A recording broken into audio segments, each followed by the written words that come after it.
எல்லா பார்ட்டிஸும் social media ஆட்ஸுக்கு இவ்வளோ கோடி ஸ்பெண்ட் பண்ணுறாங்களா? எதுக்கு இத்தனை கண்டென்ட்டை போட்டு தாக்குறாங்க? இதெல்லாம் எப்படி பண்ணுறாங்க? இதுக்கு பின்னாடி யாரெல்லாம் இருக்காங்க? அண்ட் சோஷியல் மீடியாவை எந்த பார்ட்டி லீட் பண்ணிட்டு இருக்காங்களோ அவங்க தான் தமிழ்நாட்டை ரூல் பண்ண போகிறாங்களா என்ன? தமிழ்நாடு பாலிடிக்ஸில் இந்த 4 பார்ட்டிஸுக்கு தான் சோஷியல் மீடியாவில் பேட்டிலே நடந்துட்டு இருக்கு. பட் இதில் யார் லீடிங்கில் இருக்காங்க அப்படிங்கிறத தெரிஞ்சுக்க இந்த விஷயம் எல்லாத்தையும் நம்ம அனலைஸ் பண்ணணும். ஸோ ஒன்று பார்க்கலாம். ஸோ எல்லா பார்ட்டிஸோட அஃபீஷியல் சோஷியல் மீடியா ஹேண்டில்ஸ் எடுத்துட்டா இதுதான் அவங்களோட டோட்டல் ஆடியன்ஸ் சைஸ். அண்ட் இந்த லாஸ்ட் பிரைம் வீக்கில் மட்டும் அஃபீஷியல் பேஜஸ் யூஸ் பண்ணி எவ்வளோ போஸ்ட் பண்ணியிருக்காங்கன்னு பார்க்கலாமா? ஸோ டிஎம்கே எடுத்துட்டா ஓவரால் சோஷியல் பேஜஸில் 300க்கு மேலே போஸ்ட் பண்ணியிருக்காங்க. டிவிகேல வந்துட்டு ஒரு 47 ரீல்ஸ் அண்ட் 6 ட்வீட்ஸ் தான் இருக்கு. ஓவராலா 53 கண்டென்ட்ஸ். அண்ட் ஏஐடிஎம்கே எடுத்துட்டா இவங்களும் 200+ மேல கண்டென்ட்ஸ் போஸ்ட் பண்ணிருக்காங்க. அண்ட் என்டிகே ஒரு 160 கண்டென்ட்ஸ் போஸ்ட் பண்ணிருக்காங்க. பட் இங்க யாரு எவ்வளவு போஸ்ட் பண்றாங்கறதெல்லாம் மேட்டரே இல்ல, யாருக்கு ஓவராலா அதிக ரீச் இருக்குங்கிறதா மேட்டரே. ஸோ டிஎம்கே எடுத்துட்டா அவங்களோட overall reach from the official account என்னன்னா 112 crores. இதுவே டிவிகேக்கு 2.39 crores. ஏன்னா அவங்க அஃபீஷியல் பேஜஸ்ல போஸ்ட் பண்ணதுமே கம்மி தான். அண்ட் ஏஐடிஎம்கே எடுத்துட்டா 31.26 crores. அண்ட் என்டிகேக்கு ஓவராலா ஒரு 7 lakhs ஓவரால் ரீச் இருக்கு. ஸோ நம்ம ரீச் படி பார்க்கும்போது DMK stands first, AIADMK second, TVK third, NTK fourth. But இது வெறும் பார்ட்டிஸோட அஃபீஷியல் பேஜோட ரீச் தான். ஸ்டில் அந்த பார்ட்டியில நிறைய கோர் மெம்பர்ஸ் இருக்காங்க, அவங்களும் கண்டென்ட் போடுறாங்க.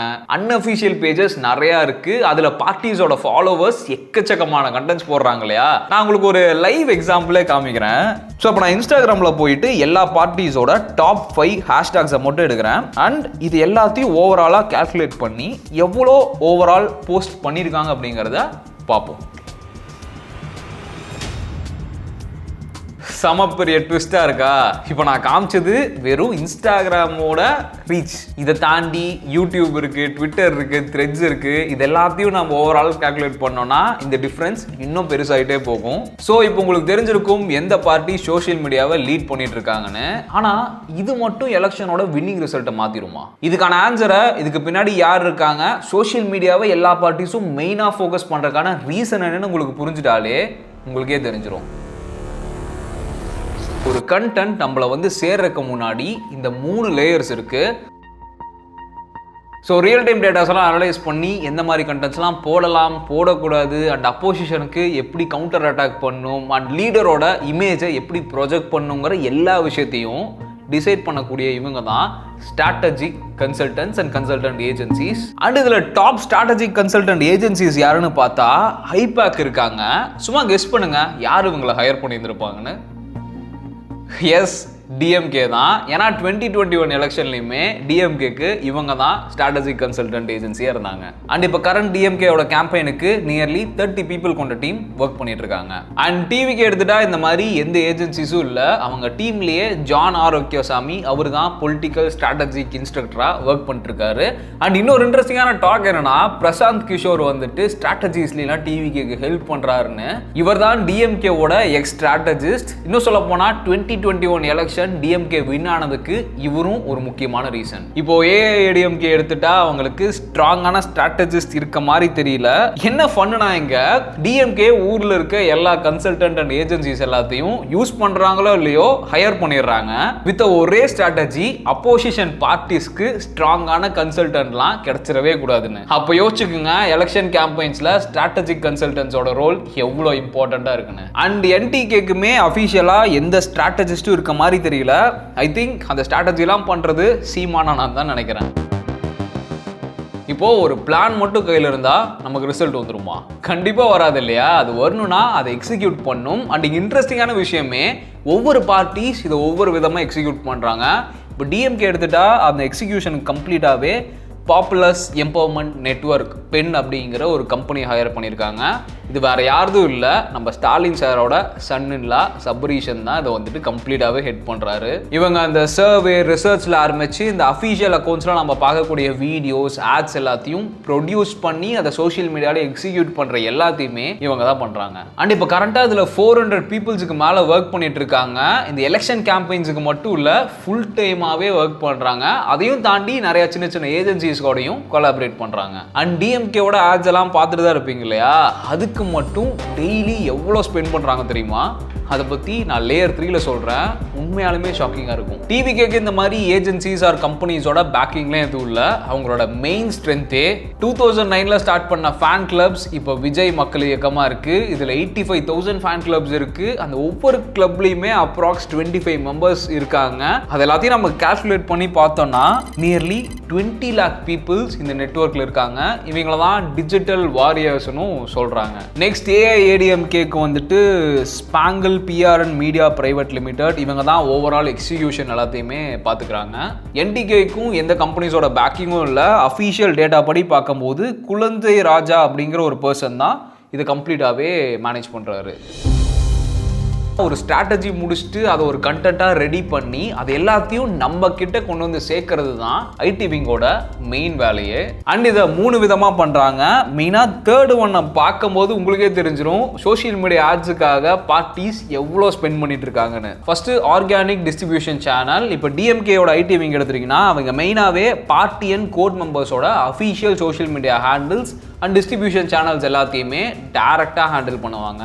அண்ட் இங்கே ஆர்கானிக்குங்கிறத ஜஸ்ட் சோஷியல் மீடியாவில் வரக்கூடிய கண்டென்ட்ஸ் மட்டும் நினைக்காதீங்க. இந்த விங்கில் மட்டும் அக்ராஸ் தமிழ்நாடு 2 lakh மெம்பர்ஸ் இருக்காங்க. ஸோ இப்போ இந்த ஜோனு டிஸ்ட்ரிக்ட்லாம் பேஸ் பண்ணி நிறையா வாட்ஸ்அப் குரூப்ஸ் இருக்கும். மெயின் இடத்துல ஒரு மெசேஜ் ட்ரிகர் ஆனால் மற்றதெல்லாம் செயின் ரியாக்ஷன் தான். ஃபியூ ஹவர்ஸ்லேயே அந்த குரூப்பில் இருக்க எல்லா மெம்பர்ஸுக்குமே அந்த மெசேஜஸ் போய் சேர்ந்துடும். அண்ட் இன்னும் சொல்ல போனால் இவங்களுக்கு வாட்ஸ்அப் தான் one of the fastest and strongest weapon. So TVK IT விங்கோட ஸ்ட்ரென்த் 85,000 ஃபேன் கிளப்ஸ். இதில் எவ்வளோ மெம்பர்ஸ் இருக்காங்கன்னு நான் அப்பவே சொன்னேன் இல்லையா? இவங்க டிஎம்கே மாதிரி எக்ஸிக்யூஷனுக்கு தனியாக டிஸ்ட்ரிபியூஷனுக்கு தனியாலாம் எந்த டீமும் ஹையர் பண்ணி பண்ணுறது இல்லை.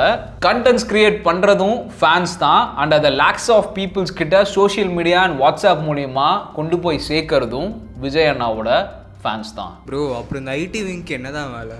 சிம்பிளாக சொல்கிறேன். இப்போ ஆப்போசிட் பார்ட்டிஸ் டிவிகேவை பற்றி தப்பாக பேசுகிறாங்க அப்படின்னா அஸ் அ ஃபேன்ஸாக இவங்க தான் கண்டென்ட்ஸ்லாம் க்ரியேட் பண்ணுறனால அங்கே என்ன அவங்களுக்கு தோணுதோ அதை தான் ரியாக்ஷனாக போஸ்ட் பண்ணுவாங்க. பட் இங்கே ஐடி விங் வந்துட்டு என்ன பண்ணுவாங்கன்னா ஒரு கைடன்ஸ் ஆட்ட லைக் வந்து எந்த மாதிரி போடலாம் எந்த மாதிரி போட வேணாம் அப்படிங்கிற ஒரு ஸ்ட்ரீம்லைன் பண்ணுறதா இருக்கட்டும்.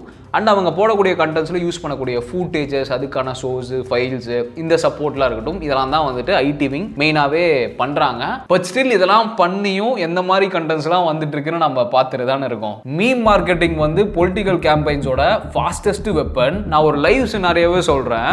ஒரு பிரச்சாரத்தில் விஜய் அண்ணா வந்துட்டு டிஎம்கே அண்ட் அவங்க லீடர்ஸை பற்றி கிரிட்டிசைஸ் பண்ணி பேசின ஃபியூ ஹவர்ஸில் டிவிகேவோட கோர் லீடர்ஸை ட்ரோல் பண்ணுற மாதிரி நிறையா மீம் சோஷியல் மீடியாவில் வந்திருக்கும். ஸோ இந்த மாதிரி கவுண்டர் அட்டாக்லாம் பண்ணுறதுக்கு வீடியோஸோட மீம்ஸ் தான் ஃபாஸ்ட்டாக பண்ண முடியும் இல்லையா? அண்ட் இதை கிரியேட் பண்ணுறதுக்கு பென்லேயே டெடிகேட்டடான மீம் கிரியேட்டர்ஸ்லாம் இருப்பாங்க. அண்ட் நிறையா மீம் பேஜஸ்லாம் ஓன் பண்ணுற ஏஜென்சிஸுமே இதில் இன்வால்வ் ஆவாங்க. அண்ட் டிவிகேவை பற்றி நான் சொல்லி தான் உங்களுக்கு தெரியணும்னு அவசியம் இல்லை. அது ஓவராலாகவே பண்ணுறது டிஜிட்டல் வாரியர்ஸ். நீங்கள் ஆவலுடன் எதிர்பார்த்து கொண்டு இருக்கும் எந்த பார்ட்டி எவ்வளோ பட்ஜெட் சோஷியல் மீடியா கேம்பெயின்ஸ்க்காக ஸ்பெண்ட் பண்ணுறாங்கிறதான் நம்ம டீட்டெயில்டாக பார்க்க போகிறோம். ஸோ ஆட்ஸை பொறுத்த வரைக்கும் 2 பிளாட்ஃபார்ம்ஸில் தான் ரன் பண்ணுவாங்க. ஒன்று கூகுள், இன்னொன்று மெட்டா. கூகுளில் தான் நம்ம பார்க்கக்கூடிய யூடியூப் ஆட்ஸாக இருக்கட்டும், கூகுள் சர்ச் ஆட்ஸாக இருக்கட்டும், அது எல்லாமே நடக்கும். மெட்டாவில் இன்ஸ்டாகிராம், ஃபேஸ்புக் இதில் வரக்கூடிய ஆட்ஸ் எல்லாமே இது மூலியமாக தான் பப்ளிஷ் பண்ணுவாங்க. இப்போ நான் ஒவ்வொரு பார்ட்டிஸோட பிரேக் டவுனை காமிக்கிறேன். ஸோ ஃபஸ்ட்டு டிஎம்கேவோட கூகுள் ஆட் ரிப்போர்ட்டை பார்க்கலாம்.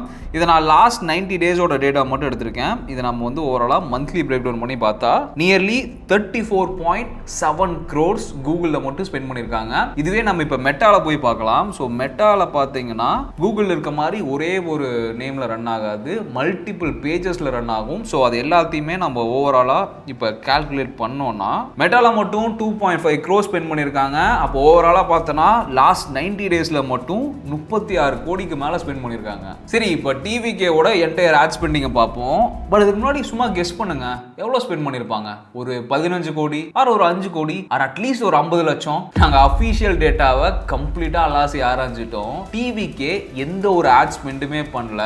எதுவுமே பண்ணாமையும் சோஷியல் மீடியாவில் அவங்க லீட் பண்ணிட்டு இருக்காங்கன்னா அதுக்கான ஒரே ரீசன் விஜய் அண்ணாவோட சாலிட் ஃபேன் பேஸ். இப்போ ஏஐடிஎம்கேவோட கூகுள் ஸ்பெண்டிங் மட்டும் பார்த்தீங்கன்னா நியர்லி 5.5 crores ஸ்பெண்ட் பண்ணிருக்காங்க. அண்ட் மெட்டாவில் ஒரு 80 lakhs ஸ்பெண்ட் பண்ணியிருக்காங்க.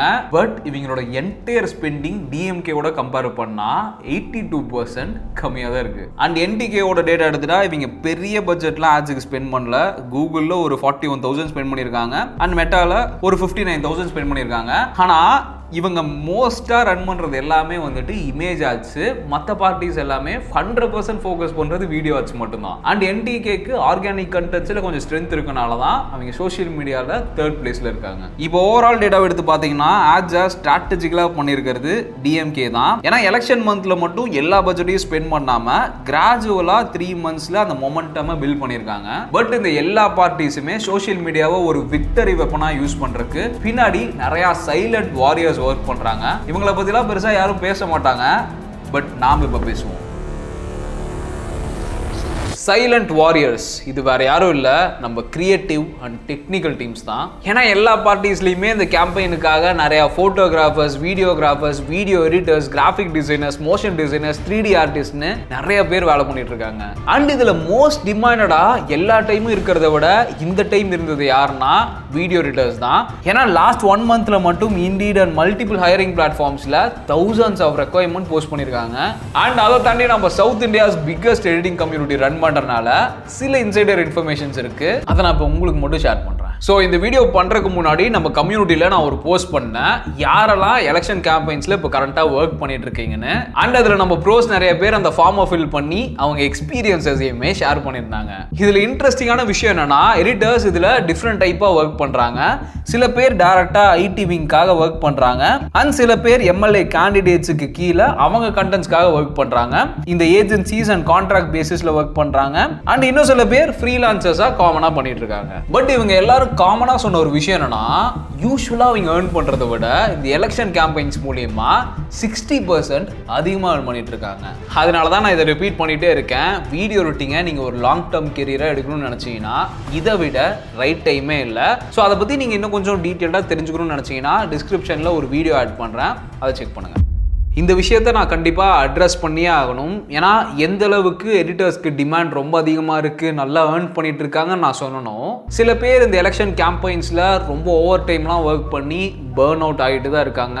அதுக்கான ரெகக்னிஷன் எதுவும் கிடைக்கிறது இல்லை. ப்ளஸ் இன்னும் சில பேர் வந்துட்டு அவங்க பண்ணி கொடுக்குற ஒர்க்குக்கான பேமெண்ட்டே கிடைக்காம இல்லை பாதி பேமெண்ட் கிடைச்சிட்டு அங்கேயுமே ஸ்ட்ரகிள் ஆகிட்டு இருக்கிற விஷயம்லாம் நான் கேள்விப்பட்டுட்டு தான் இருக்கேன். அண்ட் இந்த ப்ராப்ளமை ஃபேஸ் பண்ணக்கூடிய 90% பீப்புள் யாருன்னா beginner freelance editors. So bros நான் ஒரு சின்ன சஜஷன் மட்டும் கொடுக்குறேன்.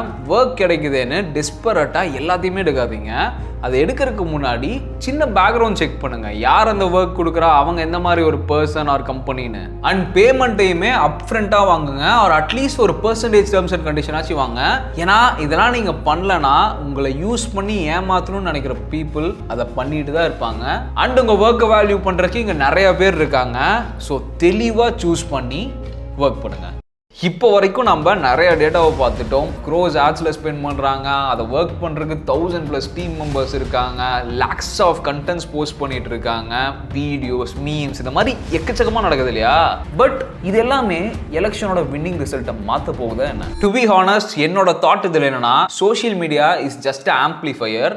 ஒரு சின்ன சினாரியோட சொல்கிறேன். இப்போ எல்லா பார்ட்டிஸுமே மாநாடு, பிரச்சாரம்லாம் நடத்துகிறாங்க. அதுக்கு 1000-லேருந்து 50,000க்கு மேலே பீப்புள் லைவாகவே போய் அட்டன் பண்ணுறாங்க இல்லையா? ஸோ அதையே ஷூட் பண்ணி சோஷியல் மீடியாவில் மல்டிபிள் கண்டென்ட்ஸாக போடும்போது அதே மெசேஜ் கோடிக்கணக்கான பீப்புளுக்கு போய் ஃபாஸ்ட்டாக சேருது, அதுவும் ரிப்பீட்டடா. அண்ட் இந்த விஷயம் உங்களுக்கு தெரிஞ்சிருக்கும்னு நினைக்கிறேன். ஒரு ஸ்டேட் எலெக்ஷன்ல ஒரு பார்ட்டி வின் பண்ணுனா அந்த லீடருக்கு இருக்க சப்போர்ட் மட்டும் பத்தாது. அந்த 234 சீட்டுக்கு போட்டி போடுற எம்எல்ஏக்கும் அந்த சப்போர்ட் இருக்கணும். ஏன்னா நம்ம டைரக்டா ஓட்டு போடுறது அந்த எம்எல்ஏஸ்க்கு தானே. So total number of MLAs ஜெயிக்கிறதா டிசைட் பண்ணும் ஒரு பார்ட்டி வின் பண்ணுதா இல்ல லூஸ் பண்ணுதான்னு. அதனால தான் நிறைய எம்எல்ஏஸ் கூட சோஷியல் மீடியால ஸ்ட்ராங் பிரசன்ஸை பில்ட் பண்ணிட்டு இருக்காங்க.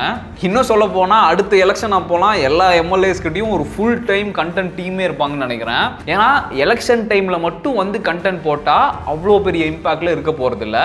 அதே கண்டென்ட்டை கன்சிஸ்டண்டாக போட்டுட்டு இருக்கும்போது எலெக்ஷன் டைமில் அது பயங்கரமான இம்பாக்ட் கொடுக்கும். பிகாஸ் ஸ்ட்ராங் பர்சனல் பிராண்டுங்கிறது ரொம்ப முக்கியம் இல்லையா? பட் கடைசியில் என்னமோ யார் அதிகமாக ஸ்பெண்ட் பண்ணாங்க, யார்கிட்ட அதிக ஃபாலோவர்ஸ் இருக்குது, யார்கிட்ட பெரிய டீம் இருக்குது, யார் ரொம்ப கஷ்டப்பட்டாங்க, இந்த மாதிரிலாம் யாரும் பேச போகிறதில்ல. யார் ஜெயிச்சாங்க அதை பற்றி மட்டும்தான் பேசுவாங்க. ஸோ பார்ப்போம்.